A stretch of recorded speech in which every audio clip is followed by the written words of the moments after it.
All right, good morning, guys. So today is day 2 of rewriting quadratics from one form to another. We're going to pick up after see if you have any homework questions after the warm up, and we're going to start and do just two quick examples, saying you might have some time to start your homework in class as well.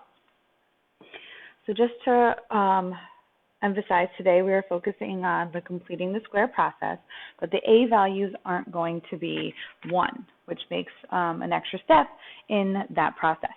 So if you want to just build off your notes from yesterday and instead of starting with question number 1, you can just label this as question number 2, but the directions are still the same. Our goal is to get into vertex form. So we are going from standard form to vertex form.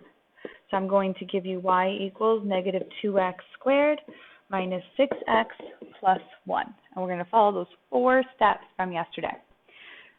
So what was the first one?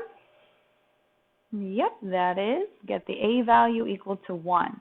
So because our A value is negative 2, I can make it a positive 1 by dividing every single term in my equation by negative 2, including the y value. Okay, so the y has to also be divided by negative 2 to keep this balanced. So we're going to have y divided by negative 2 equals x squared plus 3x, and then that is going to stay minus a half. We're going to be working with fractions in this example. And our A value is now 1.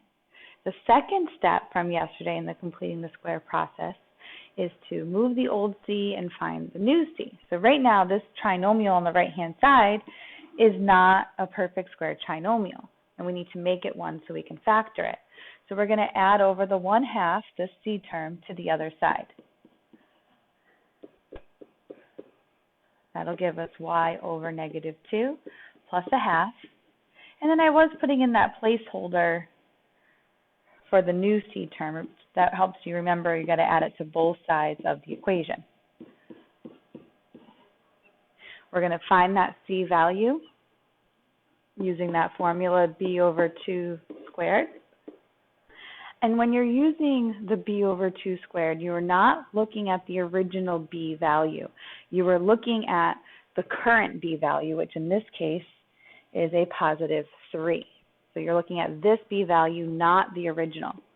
So we will have 3 over 2 squared. 3 over 2 is a decimal, so I'm going to leave it in fraction form and square each individually to get 9/4. So we are going to add 9/4 to both sides. On the left-hand side, we do have to combine those like terms. You can get common denominators. You'll get y over negative 2 plus, if I wanted to make both the denominators 4, I'd have to multiply these both by 2 to get 2/4. And 2/4 plus 9/4 is 11/4. Once you add the new c to both sides, this left side is now a perfect square trinomial. So we're going to factor that into the square of a binomial. Take the sign of the middle. And when you square root 9/4 individually, you will get 3/2, and then square. Both factors are the same. So that was step 3, factor the perfect square trinomial. And the final step is to go through and re-isolate the y variable. So there's 2 parts to that. I'm going to move over the 11/4.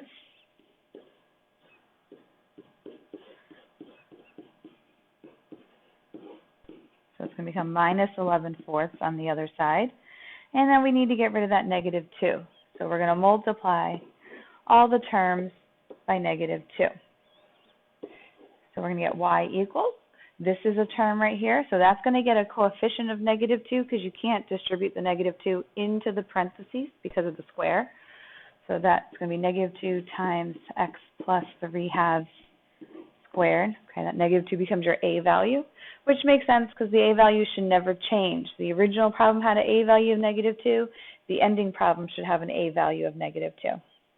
And then when you multiply the negative 11/4 by negative 2, and you can do that to the side if you need to see the workout, you can put it over 1. You're going to get positive 22/4, which will simplify to positive 11/2. And that is our final answer. It's in vertex form. Okay, so you can see here now the vertex of this problem, if we were going to use it to graph or answer a real-world question and analyze it, our vertex would end up being negative 3 halves, comma 11 halves, if you look at the h and the k values. I'm going to have you guys try this next one on your own. I'm going to keep working, but I would hit pause and test to see if you can follow those steps with this example. All right, the middle term will cause a little more difficulty because it's not an even number, but it's still the same process. So you guys try it. I'm going to go ahead and work while it's paused. Divide everything by 2. Just also want to point out, if the a value is a fraction, you can still make the a value 1 by multiplying by the reciprocal. So for example, if the a value was 1/2, I would multiply all the terms by 2. So you can still make the a value 1 when it's not a whole number or an integer. So we're going to have f of x over 2 equals x squared plus 5 halves x plus 4. From here, we're going to move over the old c, find the new c. F of x divided by 2. I'm going to subtract that old c of 4 over. Even though 4 is a perfect square, it's not the perfect square for this b value, because if you tested it, remember, if you square root the a and you square root the c and you multiply and double, you're supposed to get the b value. Well, the square root of 1 is 1, square root of 4 is 2, 1 times 2 is 2, and if you double that, you're supposed to have a b value of 4. We have a b value of 5 halves, so that does not work.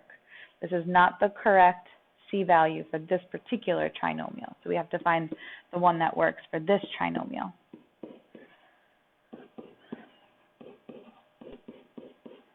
Okay, so when we get this c value, here's where the messiness comes in. Because we have to take our current b value, which is 5 halves, and then divide that by 2 and square it. That looks really scary. I call this the totem pole effect, where you have fractions on top of fractions. But whenever you get yourself into a case like this, just really ask yourself what division is. Goes back to the idea, it's multiplication by the reciprocal. So if you wanted to, instead of writing 5 halves over 2, you could write 5 halves divided by 2, which is the same as 5 halves times 1 half. Okay, so instead of dividing by 2, think of it as multiplying by a half. That's going to give you 5/4. And this is what is being squared. Okay, so 5 halves split in half becomes 5/4. And when you square it, we're going to get 25/16. We're going to add that to both sides.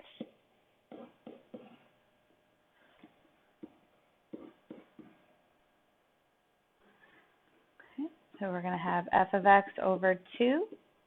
On the left side, we got to get common denominators. This is over 1 right now, so you can think of it multiplying both top and bottom by 16.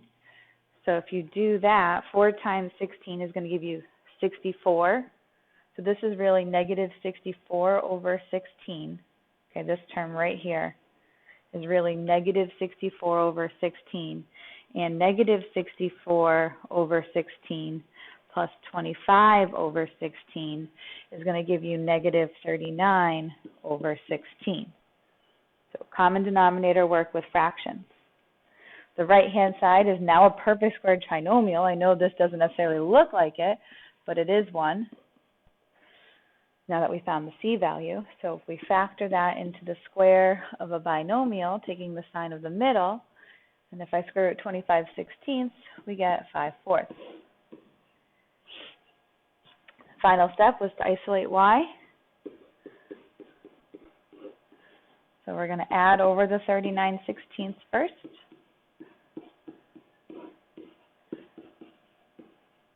And then multiply all the terms by 2.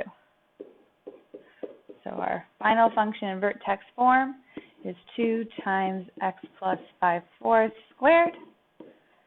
And if you multiply 39/16 by 2, you're going to get 39 times 2 is 78 over 16.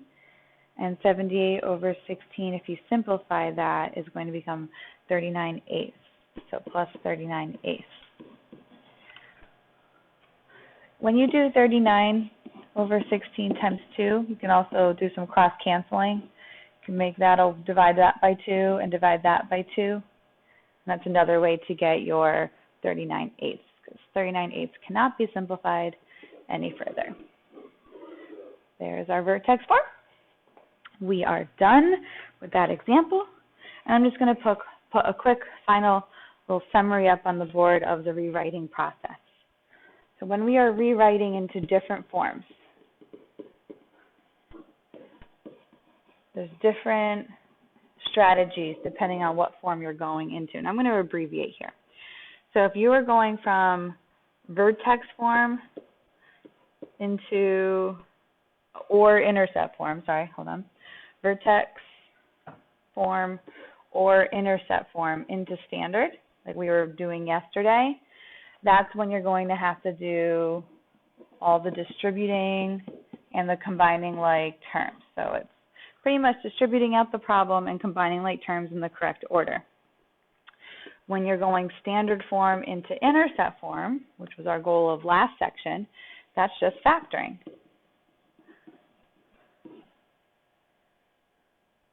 When you are going vertex form into intercept, now that we haven't done, because there's no direct way to do it. So you'd have to take a pit stop at standard form. So to do this, you would first have to go from vertex to standard by distributing. So you would distribute into standard form, and then once you're in standard form, you could then factor it to get it into intercept form. So you'd have to combine some of the processes that you were doing the last 2 days. Standard form to vertex, which is our focus at the end of class yesterday and what we just finished reviewing, completing the square. So I'm abbreviating that as CTS. You're going to use the completing the square process to get it into a perfect square trinomial, which you can then factor. And last but not least, intercept form into vertex, another one that we did not do. So you would have to take a pit stop in standard form first. There's no way to go directly between the two. So you would first distribute into standard again. Okay, so you would take your intercept form, which is in factored form. You would distribute it out into standard form. And then once it's in standard form, you could do the completing the square process to get it into vertex form. And that's it. So you guys have a homework assignment tonight where you're going to practice the completing the square process. You should have a little bit of class time to start that in class right now, and ask any questions if you're not understanding a particular part. Tomorrow you guys are going to work on a practice type 3 that has some SAT questions on it. There will also be a quiz at the very end of class tomorrow. And then we're looking at our mid-unit exam. There's not really a separate review for this since you guys just had a skills test. So I would just suggest looking over all of your graphing resources, your factoring resources, and then these rewriting skills to be able to apply them to the mid-unit. The mid-unit exam is more open-ended, more application-based, so there's going to be some real world on there. And you might have to just kind of think about it a little more and use the skills that you've been taught in class. All right, and then move on to the next section after the test, which is going to be the imaginary numbers. That is it for today. Bye, guys.